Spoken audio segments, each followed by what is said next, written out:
everybody, Bryn from Tradies Accountant. Today I've got Clayton here from Likeminded Painters. I'm going to join us today for the next episode that we're going to do. So Clayton, maybe I'll jump over to you and you can tell me a bit about Likeminded Painters and what you do and how you help clients. Thanks for having me, Bryn. Likeminded Painters Australia was born out of the fact that I'm a tradesman painter, and I saw a lack of support for our industry in and around buying prices for the smaller players in our market. So after a meeting that I had in Melbourne, I didn't like a few things that were happening, so I decided that I was going to go out there and fight for the small to medium players in our market. How do you help painters at the moment with Like-Minded Painters? What kind of services do you offer and how do you help people in the painting industry? Yeah, so we go out and we align ourselves with industry players. So whether that be paint companies, whether it be guys like yourself, insurance companies, vehicle brokers, we've even just recently brought on the good guys. So there's a whole pile of things we go out and we negotiate buying deals for our members so that they basically save money, which at the end of the day makes their business more profitable. Yeah, right. And how do you become a member of Like-Minded Painters? What is the process there? What do you have to do to become a member? Well, obviously you've got to be in the painting industry. Yep. And you simply go to our website or give us a call.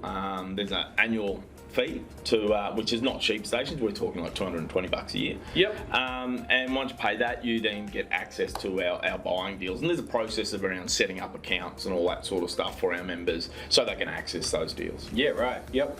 And tell us a bit about the industry. You said at the start around the industry. What do you see in the industry at the moment? What are some of the challenges you're seeing? There's a few challenges at the moment. Probably one of the biggest one is a lack of qualified staff. Yeah. Now, there's many reasons for that. We've had some ordinary training over the last, probably 5 to 10 years, and that's led to a lack of skilled but unskilled tradesmen coming into the market, as well as a lot of guys that have been RPL'd through, let's call it dodgy methods that probably aren't quite up to scratch. Yeah, okay. And if you're running a painting company, well, what are some of the things you could do to mitigate the shortage of labour? Is there anything you can kind of do, if you're running a business, or are there any strategies you can implement for painters out there? Short term, I'm going to say there's not a lot you can do. Long term, I think yes, and that is by recruiting your own apprentices. All right, and don't try and recruit for skill because it's going to be hard. But recruit for attitude. Yeah. And then they will learn the skill. Yeah, yeah. And that is how you can build yourself a really good team long term. Yeah, 100%. It's probably the same in most industries, isn't it? 100%. Yeah, completely. 100%. And tell us about the materials. Like, is there a material challenge as well? I know in the building game at the moment, materials are expensive. I know prices seem to be going up on everything. Is that consistent with paint as well? Or? Yeah, absolutely. We only just recently sent out a message to our members that one of our companies is having a price rise, and I'm aware that others are looking at price rises as well. So that is the case, as well as material shortage. Yep. So I know in the United States at the moment, they're very short on a whole pile of different products because of getting access to raw materials at the moment to actually manufacture the product is an issue. Yep. And that is going to flow on here in Australia later in the year. Yeah, 100% for sure. And so if you're a painter, you with the painting industry, whether you're dealing with, say, builders or you're dealing in the residential space, are you entering into contracts with clients based on the price today, then having to buy the paint later? Or is it something you can easily price into the contracts? Well, at the beginning of 2021, I warned people and our members, as well as the wider painting community through our social media channels, that there was going to be large increases in pricing coming later in the year, because I saw what was happening already overseas. Yep. And I predicted that this was what was going to happen. And that is a real issue that I see moving down the track, that guys are going to get caught for what they price, especially on bigger projects, what they priced, let's say, back in May, and might come on board in December. the price difference in product is going to be quite significant, I think. Yeah, right.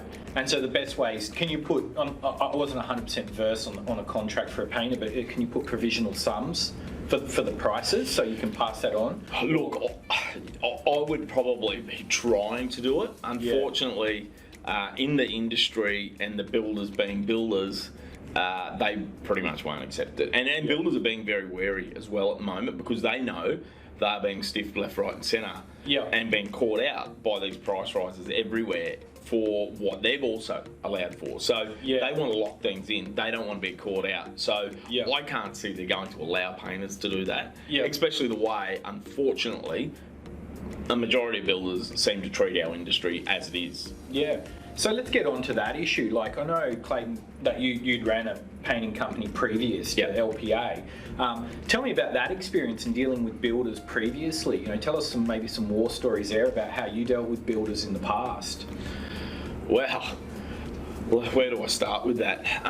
Look, one thing that I would say that people have to be well and truly aware of is dotting your I's and crossing your T's, having contracts in place, and don't necessarily just think, okay, there's a contract, I'll sign it, I'm going to be safe with it because it's a contract. One piece of advice I can say, and I got caught out with this with a large project on the Gold Coast. I signed a contract with a builder. It was about 25 pages long. My own fault.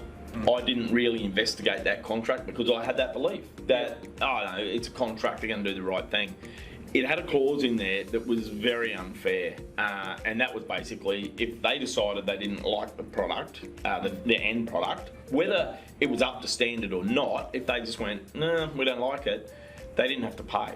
Yeah, it was a $50,000 project, and it was a bit out of the realms of what was normal for our industry. We were doing concrete stenciling on a driveway on the Gold Coast for a large hotel. Yeah, and we did a test patch. We did everything, and they agreed that they liked the test patch, the whole lot.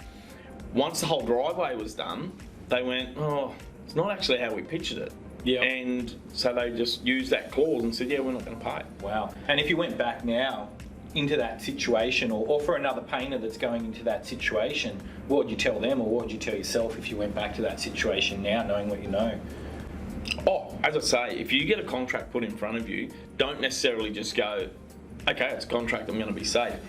Get someone legal to look over it, because I know it's going to cost money, but it's only going to cost a fraction of the money that it's going to cost you if it goes wrong, because it's got one of those unfair clauses. And look, as I said, with that clause, once it all, hit the fan, I went then and got legal advice, which was a little bit too late. Yes, it was an unfair clause. Yes, we could have fought it in the court, but they said to me, look, it's probably going to cost you $200,000 to fight it for a $50,000 bill, and it could take 2 to 3 years before we get it through, because we're talking about a major builder with lots of money, and it was easier just to walk away, and they know that. Yeah, and so sometimes it sounds like it's better paying some money at the start and potentially losing that rather than losing $50,000 down the track, for example.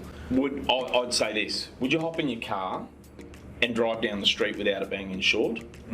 It's the same thing. By paying that little bit of money at the beginning, it's the insurance to make sure you're covered when you have that accident. Yeah, 100%.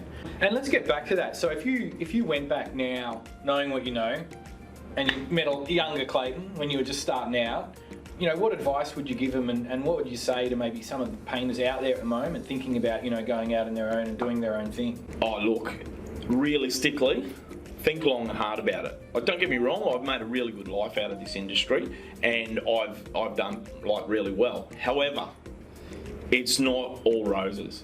It's, and I would probably say that I've had some good luck along the way. It took me a while to realise exactly what I was doing in business and where I made mistakes, and people are always going to be like that. Surround yourself with good people. And when I say good people, I don't mean like great mates, I mean people who know more than what you do. Yeah. Guys who are already successful in business that you can see and look up to like as a mentor.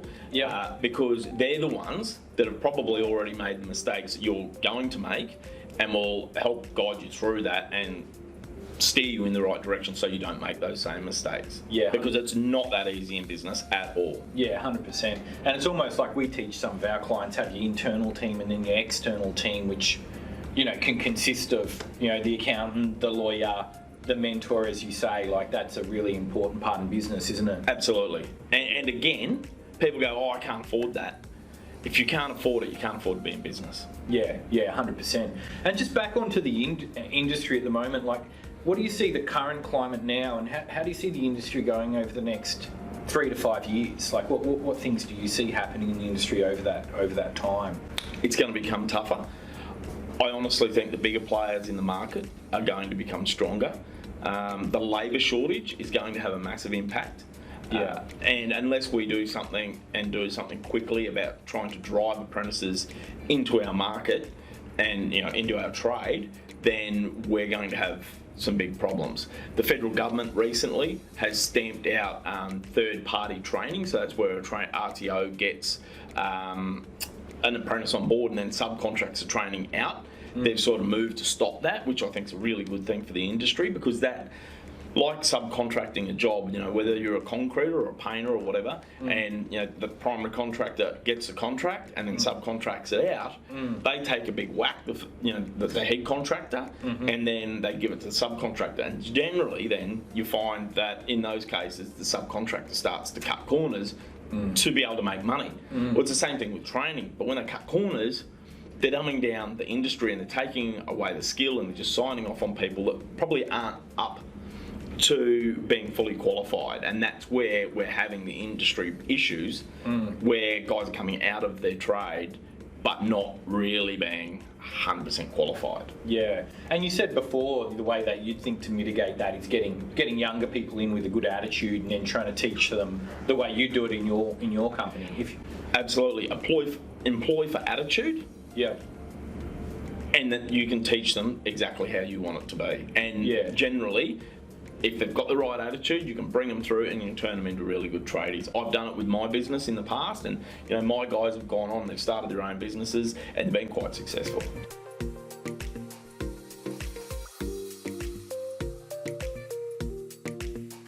Main focused, because at the end of the day, you need to remain focused to be able to hit that goal. It's just like going to the gym. You've got to remain fit, healthy, otherwise your business is going to go to the wall. Yeah, I once had a mentor tell me that business, much like sport, you need to be on your A game. So, if you were playing, say, football, you wouldn't go out and get drunk the night before your game, or you wouldn't, and you can approach business in the same way, that you need to be disciplined, you need to train, you need to do all those things. And I thought that was fantastic advice. Absolutely. Have a great coach, which is those mentors that I spoke about, surrounding yourself with. Yep. So, and do you offer any of that kind of stuff at LPA? Do you offer any kind of mentorship for younger trades, or is that something?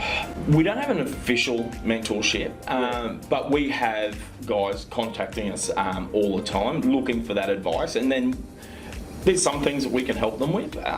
But there's other things, like when they want advice around accounting or stuff, we steer them to guys like yourself. Or if they want insurance advice, we head them towards our insurance.